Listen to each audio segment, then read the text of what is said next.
Hey guys, Harry Thomas here and welcome to my thoughts on the six Comic-Con trailers that have premiered at San Diego Comic-Con itself. I'm so jealous that I missed San Diego Comic-Con. Oh well, I visited the London Comic-Con in 2016, so can't complain. But let's get my thoughts on the weakest trailer of the six out of the way first.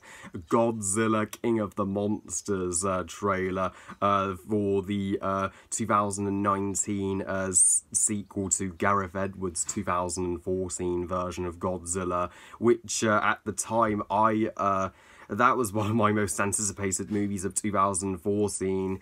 But it was the most disappointing, I'm afraid. I don't give a shit about that movie to this date, 4 years later. That's awesome that movie had its fans at the time, as the third act and Godzilla himself turned out stupendously satisfying. If only Godzilla was the front and centre of the movie and not turned into a side character when his name is the title of the freaking movie. And this trailer, by the looks of it, looks even worse. Nobody asked for a sequel to the 2014 Godzilla. The monster cinematic universe may be building up to the Kong vs. Godzilla movie, but I'd rather that than a shitty standalone Godzilla sequel that just looks like more of the same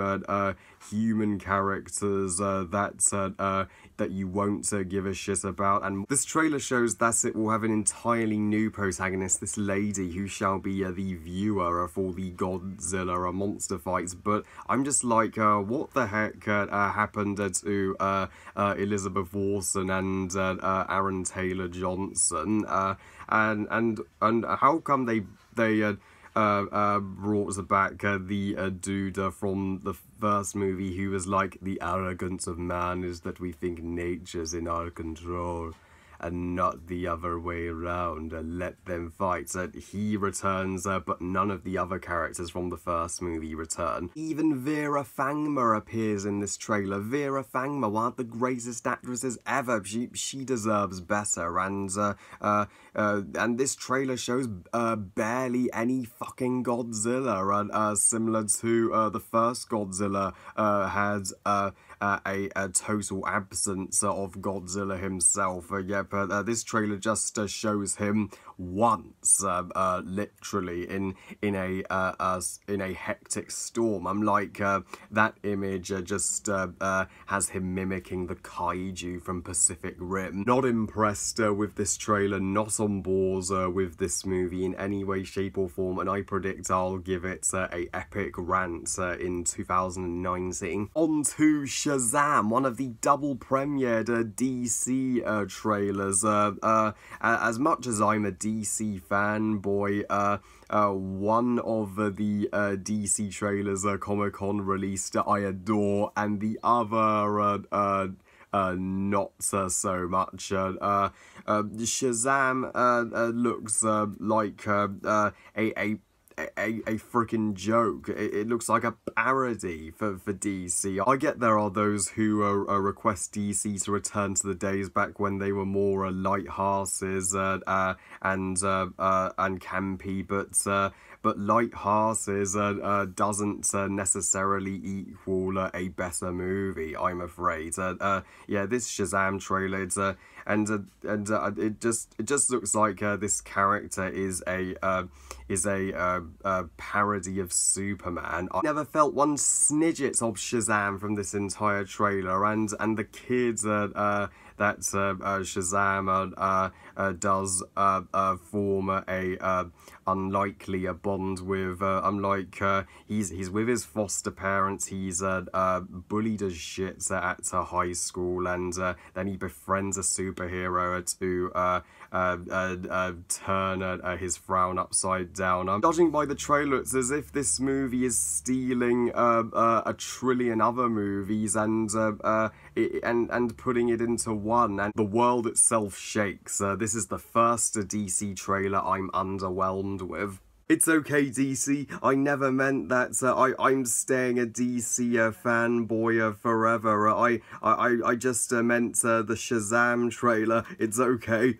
Well, with the bad trailers done, now let's get to the good trailers from Comic-Con, and to kickstart the good trailer reviews, let's give my thoughts on the trailer for the about frickin' time Clone Wars Season 7 trailer. Disney idiotically cancelled Clone Wars Season 7 in favour of Star Wars Rebels, which I liked Season 2 better than Season 1, but I still would have liked a Clone Wars Season 7 better, as Season 6 ended on such a darker cliffhanger, with Ahsoka leaving the Jedi Order permanently, and Darth Maul and Savage Opress's epic lightsaber fight with Palpatine. I couldn't wait to see how that cliffhanger was resolved, and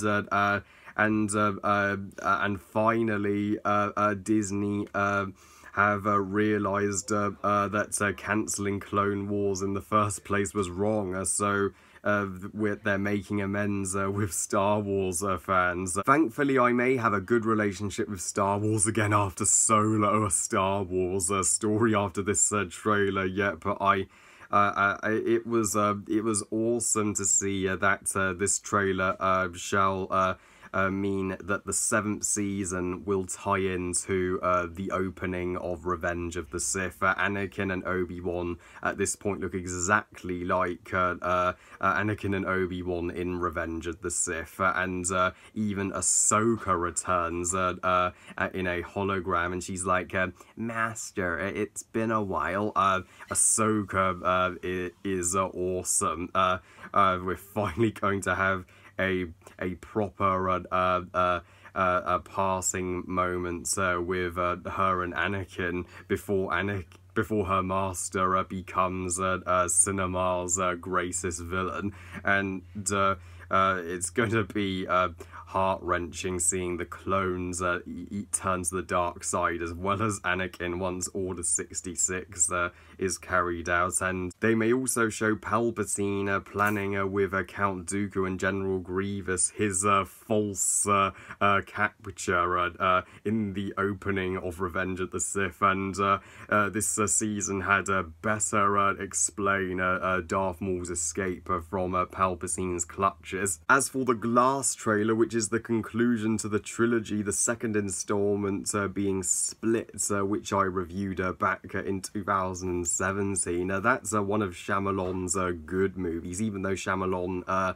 is one of my least favourite directors. On a positive note, this trailer intrigued me to no end. It looks like Shyamalan making a intelligent and a different movie similar to Split. This, I'm pleased to inform you, looks nothing like Last Airbender or After Earth. This may turn out to be one of his gems, like Lady in the Water, underrated movie, and Split. That's bizarre, but awesome. And as Samuel L. Jackson's in this movie, he's never bad in a movie, and in this Glass trailer, he's like, enough is enough.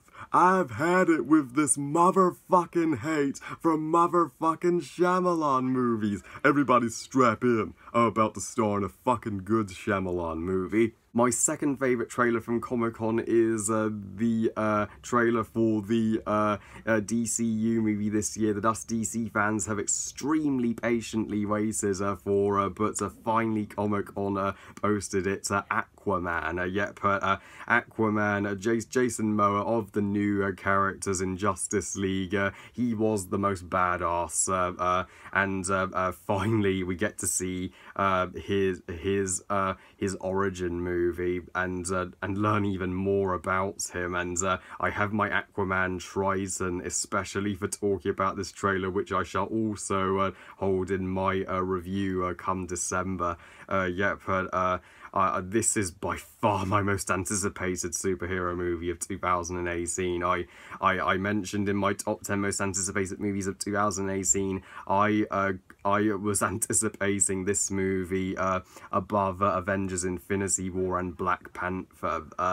And Amber Heard in this trailer. We just saw her for a one-scene cameo in Justice League when she is mentioning Aquaman's mother to him after Steppenwolf stole the mother box from the Atlanteans. And in this trailer, she looks like she's going to be the greatest leading lady of 2018 in general. And we see in Aquaman's backstory, he's the son of a couple who live by a lighthouse at sea, and he's a badass who can legitimately stand up to those freaking bullies. When the sea critters at the aquarium do his bidding, and they're like to the bullies, leave him alone, bitch. This movie looks like it's going to be the DC version of The Little Mermaid. Finally, I have this baby out, my Harry Potter wand, to briefly give my thoughts on my personal favourite Comic-Con trailer, the trailer for Fantastic Beasts: The Crimes of Grindelwald, my most anticipated movie of the year. This trailer's totally a masterpiece. Finally, it shows a tad more Grindelwald than the first teaser did, and it even shows a ridiculous lesson at Hogwarts, like the ridiculous class that Lupin taught in Prisoner of Azkaban. And Grindelwald, he possesses the Elder Wand.